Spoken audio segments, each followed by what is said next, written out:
आज ना मी तुम्हाला चमचमीत दही मिरची कशी करायची हे शिकवणार आहे। तर त्याच्यासाठी आपल्याला ह्या अशा मिरच्या चिरून घ्यायच्या उभ्या। तुम्हाला आहे तर पाहिजे तशा तुम्ही चिरून घेऊ शकता।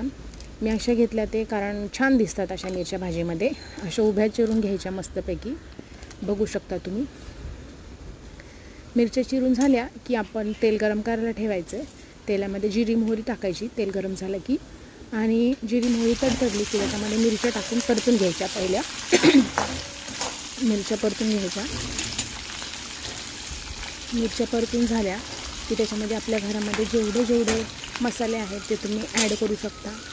तर मी हळद टाकली आहे ह्याच्यामध्ये, चिमूटभर हळद टाकायची, लाल तिखट टाकायचं चवीपुरतं। मिरच्या जास्त तिखट नाही आहेत म्हणून मी मसाले थोडे जास्त टाकले ते, आणि थोडे धणे पावडर टाकले। जे घरामध्ये अवेलेबल मसाले आहेत ते तुम्ही टाकू शकता, आणि थोडासा गोडा मसाला। हे सगळे मसाले टाकून झाले की पुन्हा ते छान असं परतून घ्यायचं। मसाले सगळे एकत्र मिरचीला लागले पाहिजेत याप्रमाणे। परतून झालं की आपल्याला ह्याच्यामध्ये पुन्हा थोडीशी साखर आणि थोडंसं मीठ टाकायचं चवीपुरतं, आणि पुन्हा छान एकत्र मिक्स करून घ्यायचं सगळं। तुम्ही बघू शकता खूप छान दिसतंय ते। आणि शेंगदाण्याचा कूट घालायचा। मी थोडासा जास्त शेंगदाण्याचा कूट घालते कारण मला जो थोडासा जो रस्सा असतो ना तो जरा आवडतो, त्यामुळे मी ते 2-3 चमचे शेंगदाण्याचा कूट ॲड केलेला आहे। तुम्हाला जसं थिकनेस हवं आहे त्याप्रमाणे तुम्ही शेंगदाणे त्याच्यात ॲड करू शकता।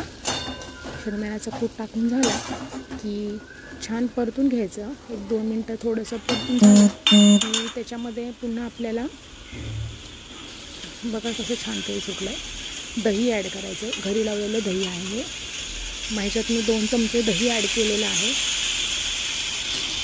आणि दही टाकलं की पुन्हा सगळं मस्त एकजीव करून घ्यायचं। आणि मिरची दह्यामध्ये मसाला सगळं एकत्र त्याचं छान मुरलं पाहिजे दह्यामध्ये। हलवून घेतलं की तुम्ही बघू शकता त्याचं टेक्स्चर कसं छान आलेलं आहे आता।